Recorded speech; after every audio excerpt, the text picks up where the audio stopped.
தடயவியல் விஞ்ஞானிகள் தொடை எலும்புகளை கொண்டு ஒருவருடைய உயரத்தை சென்டிமீட்டர் கணக்கிடுகிறார்கள்.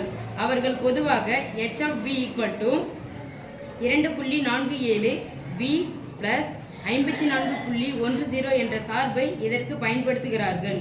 இங்கு b ஆனது தொடை எலும்பின் நீளமாகும். H ஆனது ஒன்றுக்கொன்றானதா என சரிபார்க்க. H ஆனது ஒன்றுக்கொன்றானதா என சரிபார்க்க. H அப்படிங்கிறது உயரம், B அப்படிங்கிறது தொடை எலும்பினுடைய நீளம், போன். ஓகேவா?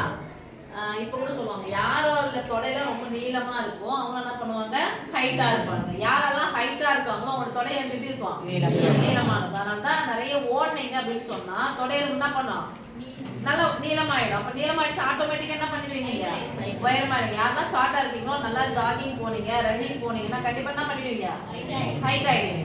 அப்போ ஓடுவீங்க தானே இனிமே? ஆமா, ஸ்கூல் விட்டு ஓடுவீங்க. அப்போ தொடை எலும்பின் நீளத்தை வச்சுலாம் ஒருத்தருடைய உயரத்தை வந்து தடயவியல் விஞ்ஞானிகள் கண்டுபிடிக்கிறாங்க. சரியா சாமி? இப்போ ஃபர்ஸ்ட் ஒருத்தருடைய உயரம், ஒருத்தருடைய தொடை எலும்பு இவ்வளவு நீட் தான் இருக்குன்னா இவ்வளவு உயரம் தான் இருப்பாங்க. அதை விட கொஞ்சம் நீட்டா இருக்குன்னா உயரம் என்ன பண்ணிருக்கோம், அதிகமா இருக்கும்.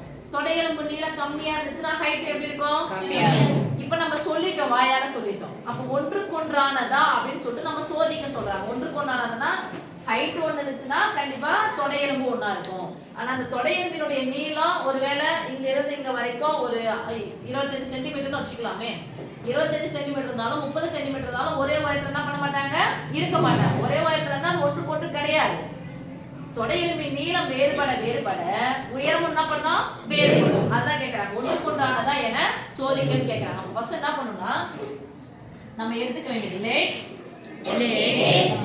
H of B1 = H of B2 அப்படின்னு சொல்லிட்டு நம்மளே கருதிக்க போறோம், எடுத்துக்க போறோம், அஸ்யூம் பண்ணிக்க போறோம், நினைச்சுக்க போறோம். எங்க H of B1 = H of B2. B இருந்துச்சுன்னா அங்க B போட போறோம், B1 இருந்துச்சுன்னா என்ன பண்ண போறோம், B1 போட போறோம். போடலாமா? H of B1 அப்ப B க்கு பதிலா என்ன பண்ண போறோம், B1 போடலாமா? Yes miss. 2.47 × B1 + 54.10 = H of B2 னா இங்க தான் போட போறோம், B க்கு பதிலா B2 போட போறோம். 2.47 × B2 + 54.10 பிளஸ் 54.10 தான் நம்ம கொஞ்சம் வரும் -54.10. கேன்சல் பண்ணிக்கலாமா? Yes miss. Meaning 2.47 B1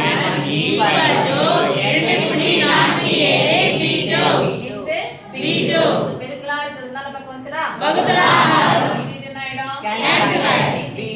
B1 B2.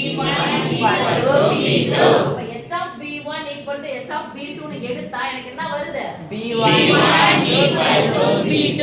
Okay சாமி? அப்போ இது மாதிரி வந்ததனால இதை எடுத்து இது மாதிரி வந்ததனால இது என்ன சார்பு, ஒன்றுக்கு ஒன்றான சார்பு. This implies இது வந்து எவ்வளவு சாமி, 1 to 1 ஃபங்க்ஷன்.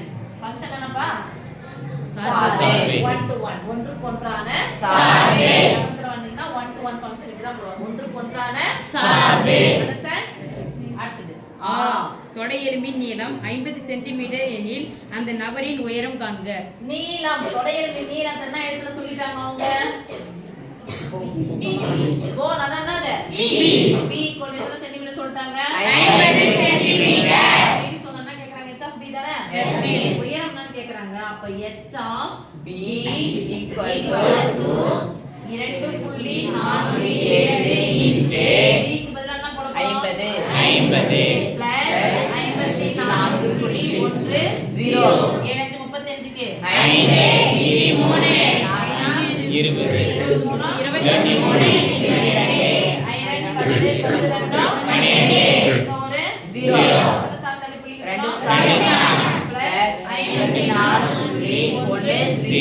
முழு எண் 123 முழு எண் 54 தசம எண் 50 தசம எண் 10 கடைசி நம்பர் 0 6 புள்ளி 7 முழு எண் 7 12 கூட 5 சேர்த்தா எவ்வளவு சாமி, 17. அப்ப H of B = 177.60 னா எவ்வளவு சாமி, சென்டிமீட்டர். அடுத்து E, நபரின் உயரம் 147.96 சென்டிமீட்டர் எனில் உயரம் என்ன சாமி சொல்லலாம் நம்ம h கொடுத்துட்டாங்க h of b equal to என்ன சாமி சொல்லிருக்காங்க 147.96 சென்டிமீட்டர் 96 சென்டிமீட்டர் இப்போ என்ன கேட்பாங்க தொடையெலும்பின் கொடுத்துட்டாங்கன்னா h கேக்குறாங்க h கொடுத்தா என்ன கேட்பாங்க b அப்ப அப்ளை பண்ணிடலாமா yes miss h of b கொண்டது அப்ப 147.96 equal to என்ன இருக்கு பாருமா 2.47 into 3 plus 54.0 plus or 54 என்ன நமக்கு வந்துச்சுனா -54.10 புள்ளிக்கு நேரா புள்ளி கொடுத்துங்க முழு எண் இந்த பக்கத்துக்கு போகணும் தசம எண் இந்த பக்கத்துக்கு போகணும் ரைட் எஸ் மிஸ் கைச்சலாமா yes miss 6 8 3 9 equal to 2.47 b ஆறா b into b பெருக்கலாத்துல 2.47 இந்தான பக்கம் வந்துச்சுனா நான் மாத்தலாம் 200 ரூபாய் ஞாபகம் வச்சுக்கிறேன் 247 இது நிறைய இது போட்டு பாப்போம் நல்லா பேசுறாங்க 93.86 by 2.47 ரெண்டு ஸ்தானம் தள்ளி புள்ளி இருக்கு ரெண்டு ஸ்தானம் தள்ளி புள்ளி இருக்கு அப்படியே புள்ளி எடுத்துட்டு எழுதுங்க 9386 by 247 இப்போ 900 ரூபாய் வச்சுக்கலாம் 200 ரூபாய் வச்சுக்கலாம் வச்சுக்கலாமா 250 ரூபாய் வச்சுக்கலாம் 900 ரூபாய் வச்சுக்கலாம் 900 ரூபாயில எத்தனை 250 ரூபாய் இருக்கும் 3 இருக்குமா சொல்ல மாட்டீங்க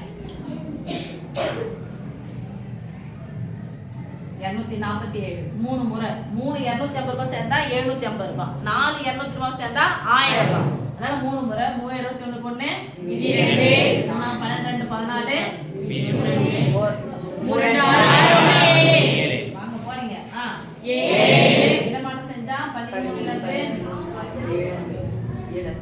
இருந்து 4 நீங்கனா எவ்வளவுன்னு கேக்குறேன் 7 9 இங்க நீங்கனா எவ்வளவு வந்துரும் 8 7 நீங்கனா 1 இங்க இறக்குனா 6 ஏழாம் வாய்ப்புல எங்க 6 வரும்போது 1900 2000 கணக்கு வச்சா 250 8 முறை போட்டு பார்த்தலாமா 8 2000 8 56 8 முறை போட்டு பாருங்க 4 250 1000 8 250 2000 கொஞ்சம் கம்மியா இருக்குல்ல 47க்கு இது 976 கொஞ்சம் கம்மியா இருக்கு சும்மா போட்டு பார்க்கலாம் 8 86க்கு